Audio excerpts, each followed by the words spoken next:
శుక్రవారం మల్కాజ్గిరి ఎంపీ ఎవరైతే ఉన్నారో ఈటెల రాజేందర్ ఆయన కూడా ఇక్కడికి వచ్చి ఈ నిరసన తెలియజేసిన పరిస్థితి అయితే ఉంది.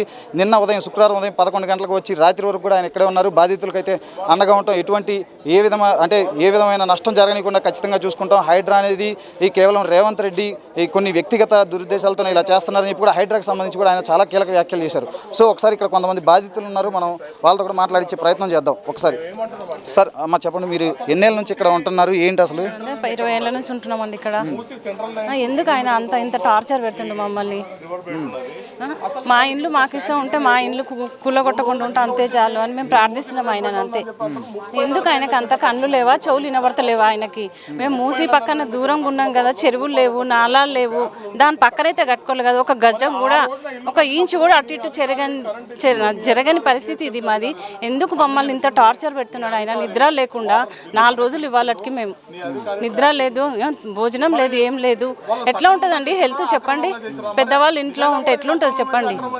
అయితే అధికారులు వచ్చి మార్కింగ్ కొలతలు ఇవన్నీ తీసుకున్నారంట, నిజమేనా? మూసి దగ్గర అక్కడ కొంచెం మార్కింగ్ చేసిరు, అక్కడ లాస్ట్ కూడా ఉంది. వాళ్ళు భయభ్రాంతులతోనే నేను ఒక ఆమె కొంచెం పెయిన్ వచ్చింది ఆమెకి సేవలు చేసుకుంటుంటే మీడియా తీసింది నిన్న.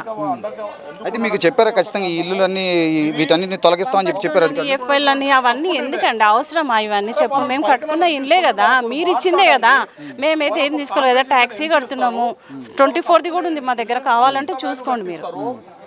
నల్లా ఉంది, కరెంట్ ఉంది, రోడ్లు ఉన్నాయి. ఇవన్నీ ఎందుకు ఇచ్చింది ప్రభుత్వం? ఇంతకుముందు కాంగ్రెస్ హయామా ఉన్నప్పుడే కదా ఇది ఇచ్చింది. మరి ఇప్పుడు ఎందుకు మీరు అంత ఇది చేస్తున్నారు? మూసి ప్రక్షాళన అంటే చేసుకోండి మీరు, దాని మీద మేము వద్దని అంటలేము. నీకు ఎంతవరకు ఉంది అంతవరకు చేసుకో, కానీ మా ఇండ్ల మీద వడకి మమ్మల్ని రోడ్డు మీద ఈడ్చకండి. ఎక్కడ పోతాం చెప్పండి? కొత్తగా కట్టుకొని మేము నువ్వేమని ఇస్తావా? నువ్వు ఒక 50 లక్షల కోటి రూపాయలు ఇస్తావా మాకు?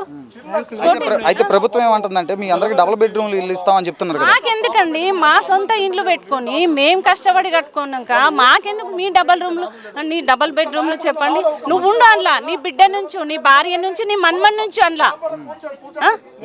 నీ మన్మడు ఆడుకున్నంత ప్లేస్ కూడా కాకుండా నీ డబల్ బెడ్రూమ్ మాకెందుకండి? మా సొంత కష్టార్జితం మేము పైసా ఊడేసుకొని బ్యాంకు లోన్లు తీసుకొని పిల్లలను చదివించుకుంటాం. మేము ఇక్కడ 20 ఏళ్ళ నుంచి ఉంటుంటే మూసి ప్రక్షాళన ఎందుకు అంటారు మీకు?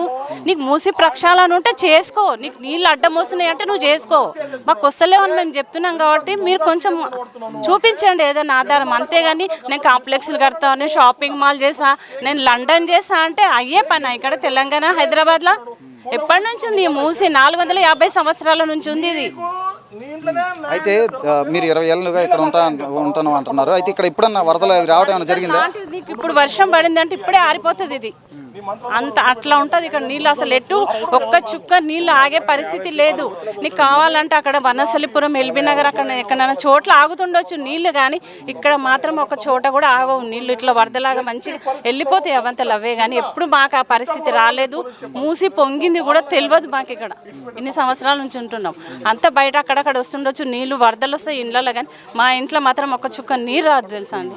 అయితే ప్రభుత్వం ఏమంటుందంటే గతంలో మనం చూసుకుంటే బెంగళూరు, ముంబై ఇవన్నీ వరదలు వచ్చి చాలా ఇబ్బందులకు గురైనాయి. అయితే అట్లాంటి పరిస్థితి మూసి నది కూడా వచ్చింది. అందుకని నువ్వు అర్థం చేసుకోండి, ఆ మూసి ఎన్ని ఫీట్లు ఉంది, అది ఎంత ఉంది చెప్పండి మాకు. వచ్చి మీరు చెప్తే దాన్ని బట్టి మేము కూడా ఏదైనా డిసిషన్ తీసుకుంటుండొచ్చు కదా. నీ మూసి ఎంత ఉంది, ఎన్ని ఫీట్లు ఉంది, ఎన్ని మీటర్లు ఉంది, ఎంత లోతు ఉంది, అది అర్థం చేసుకొని మాకు చెప్పు. నువ్వు నువ్వు ఇక్కడ వచ్చి చెప్తే మేము దాన్ని బట్టి మేము కూడా నిర్ణయిస్తాం కదా. నీ మూసి 50 మీటర్లు అంటావు, అదంటావు, ఇది అంటావు అంటే ఎంత కష్టపడి కొనుక్కుంటే ఇండ్లు వస్తున్నాయి చెప్పండి? ఎక్కడన్నా నీకేమైనా పైకి నీళ్ళు వచ్చినాయా? కనబడిందా నీకు? ఏ రికార్డులో నన్ను ఉందా? పోనీ జిహెచ్ఎంసీ దాంట్లో ఇట్లుందా? నీకేనా నన్ను కనబడుతుందా ఈ ఏరియా కానీ ఇది కానీ? మూసి ప్రక్షాళన అనేది నీకు ఉంటే నువ్వు వచ్చి మాట్లాడి అది ఎంత లోతుంది కనుక్కొని మాకు చెప్పు. అంటే చివరిగా ఏం చెప్పదలుచుకున్నారు ప్రభుత్వానికి మీరు? మేమేం చెప్పలేదు, మా ఇంట్లో మాకు ఉండాలి, మాకు పడగొట్టద్దు, మేము ఇక్కడ నుంచి వెళ్ళాము. సరే ఎంతవరకు చేస్తారో చేయండి మీరు కూడా, మేము కూడా చూస్తాం. నువ్వు బిల్డోజర్ తెస్తావా, నువ్వు హైడ్రా తీసుకొస్తావా, తీసుకురా. మన ఒక మహిళ ఆవేదన అయితే మనం ఇప్పుడు ప్రత్యక్షంగా కల్లారా చూసాం. ఇంకా కొంతమంది స్థానికులతో మాట్లాడదాం. అన్న చెప్పండి, మీరు ఇక్కడ ఎన్ని ఏళ్ళ నుంచి ఉంటున్నారు? ఏంటి? 40 ఏళ్ళ నుంచి మేము ఇక్కడనే ఉంటున్నాం. నాది రిజిస్టర్డ్ ప్రాపర్టీ. నేను మీడియా ద్వారా ఒకటి తెలియజేయదలుచుకున్నా, ఈ మంత్రులకు కానీ గవర్నమెంట్కి కానీ, వీళ్ళు అంటున్నారు అక్రమ నిర్మాణాలు కూర్చున్నా అని. దగ్గర నాకు 40 సంవత్సరాల లింకు డాక్యుమెంట్స్ ఉన్నది. అది ఎట్లా అక్రమ నిర్మాణం అవుతుంది? నాకు బిల్డింగ్స్ ఉన్నాయి, కోట్ల విలువ చేసే బిల్డింగ్ తీసుకొని నీ డబల్ బెడ్రూమ్ ఎవరికి కావాలి? నువ్వు పోయి ఉండు డబల్ బెడ్రూమ్లా. నువ్వు ఉండి మాకు చూపించు. నా కోట్ల విలువ చేసే ఏది మేము నీ గవర్నమెంట్ స్కీమ్లకు కూడా మేము అర్హులం కాము. మిడిల్ క్లాస్ పీపుల్ తోటి ఆడుకొని మా పొట్టలు కొట్టి రోడ్డు మీదకి ఇడిస్తే నీకేమొస్తుంది? మా ఈ బిల్డింగ్లో పెట్టుకొని మేము డబుల్ బెడ్రూమ్లో పోయి ఉండాలనా? మేము మా ఆక్రమిత నిర్మాణం వచ్చి చూడు, ఆక్రమిత నిర్మాణాలను కూర్చు. మాకేం అదేది లేదు. వచ్చి మాట్లాడకుండా నువ్వు అన్ని అక్రమ నిర్మాణాలు అని నువ్వు అక్కడ కూర్చొని డిసైడ్ అయితే ఎట్లా?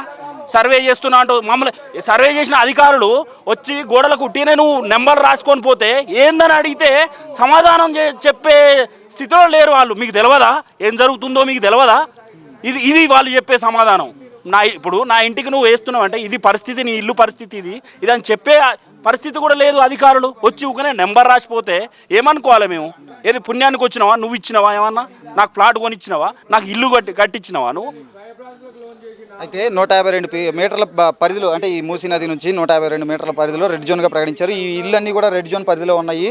సో మూసీకి భవిష్యత్తులో వరదలు రాకుండా, ఇబ్బంది కలగకుండా ఉండేందుకు ఈ చేపడుతున్నామని చెప్పి కూడా ప్రభుత్వం అయితే చెప్తుంది. గత 40 సంవత్సరాలుగా చూస్తున్నాం మేము. మూసీ మీరు డెప్త్ కూడా చూడొచ్చు. దగ్గర 40 నుంచి 50 మీటర్ల లోతుల పోతుంది. ఇక్కడి నుంచి సుక్క నీరు పడ్డా అక్కడ పోతుంది. ఆంచేని మాకు ఇంతవరకు అయితే నీరు వచ్చింది, ఇంతవరకు లేదు. అది మీరు ఏ బేస్ చేసుకొని ఇది చేస్తున్నారు అనేది మాకు లాస్ట్ టైం హైదరాబాద్లో వరదలు వచ్చినప్పుడు కూడా మాకు సుక్క అసలు దాన్ని అంచుకుపోయినాయి నీళ్ళు, అంతే. మాకు ఒక్క సుక్క నీళ్ళు కూడా బయటకు వచ్చిన పరిస్థితి లేదు. మీరు ఏ విధంగా బేస్ చేసుకొని అట్లా చేస్తారు? ఏం చెప్తారు మరి? ఏం చెప్పదలుచుకున్నారు? రేవంత్ రెడ్డి ఇది తక్షణమే విత్డ్రా చేసుకోవాలి. ఇది మమ్మల్ని రోడ్డు మీదకి ఈరిస్తే నీ పరిస్థితి కూడా అదే అవుతుంది. ఇలా మాకు చేసినావు. మీ ప్రజలకు కూడా, తెలంగాణ ప్రజలకు కూడా ఇది నేను తెలియజేసుకుంటున్నా. ఈరోజు నా దాకా వచ్చింది, అది రేపు నీకు రావచ్చు, మీ బిడ్డలకు రావచ్చు. మాకు కొంచెం అందరూ కూడా సపోర్ట్ చేసి కొంచెం ఈ పరిస్థితి నుంచి బయటికి తీసుకురావాలని కోరుకుంటున్నా మీడియా ద్వారా. సార్ చెప్పండి, మీరు ఇక్కడ ఎన్నేళ్ళ నుంచి ఉంటున్నారు? ఏంటి అసలు మీ సమస్య ఏంటి? అధికారులు మేము 15 సంవత్సరాల నుంచి ఉంటున్నామండి. మేము మొత్తం బ్యాంక్ లోన్ నుంచే తీసుకున్నాము. వాళ్ళు కరెక్ట్ అన్ని చూసే మాకు ఇస్తారు కదా లోన్ మాత్రము. మరి అదే మా నమ్మకం కదా. ఇప్పుడు వచ్చి కొత్తగా ఇట్లా పెట్టు. ఇప్పుడు వచ్చి కొత్తగా ఇవన్నీ మాటలు మాట్లాడితే మేము ఏం చేయాలి? మేము ఎక్కడ పోవాలి? మరి మీరు ఇక్కడ ఎన్నో ఏళ్ళుగా నివాసం ఉంటున్నారు, దానికి సంబంధించి అన్నీ ఉన్నాయి. అంటే ట్యాక్స్ కడుతున్నా కానీ, ఎలక్ట్రిసిటీ, బ్యాంకు నుంచి లోన్ తీసుకున్నాం కదండి. వాడు ఏం లేకుండా మాకెందుకు ఇస్తాడు? లోన్ ఇస్తాడా ఎవరన్నా? వాడు వచ్చి వెరిఫికేషన్ చేసుకొని దాని యొక్క చేసే మాకు ఇచ్చాడు కదా. మరి ఇదే విషయాన్ని అధికారుల దృష్టికి తీసుకెళ్ళారు. వాళ్ళు ఏమంటున్నారు? నిన్న ఎంఆర్ఓ వచ్చిండ్రు. ఆమె ఏమంటుంది, పేరు అడుగుతుంది. పేరు చేసేసి మీకు డబుల్ బెడ్రూమ్ ఇస్తామంటుంది. మేము ఒక పద్ధతితో బతికిన వాళ్ళము. ఆ డబుల్ రూమ్లలో ఎవరు ఉంటారు మీకు తెలియదా? ఆ డబుల్ బెడ్రూమ్లలో ఉంటామా? ఇప్పుడు మేము అది కూలగొట్టి కిరాయికి ఉన్నా కానీ 20,000 30,000 రూపాయలు డబుల్ కిరాయిలు పెంచారు. ఆ కిరాయిలలో మేము బతుకుతామా? మేము సంపాదించిందే దానికి పెట్టాలి. దానికన్నా ముందుగా ఆయనకి ఏం చేయమని, ఒకటి కాంగ్రెస్ విషయం అని చెప్పి ఒకటి పథకం ఇవ్వమని మాకు, అది ఇచ్చేసి కొట్టుకోమని.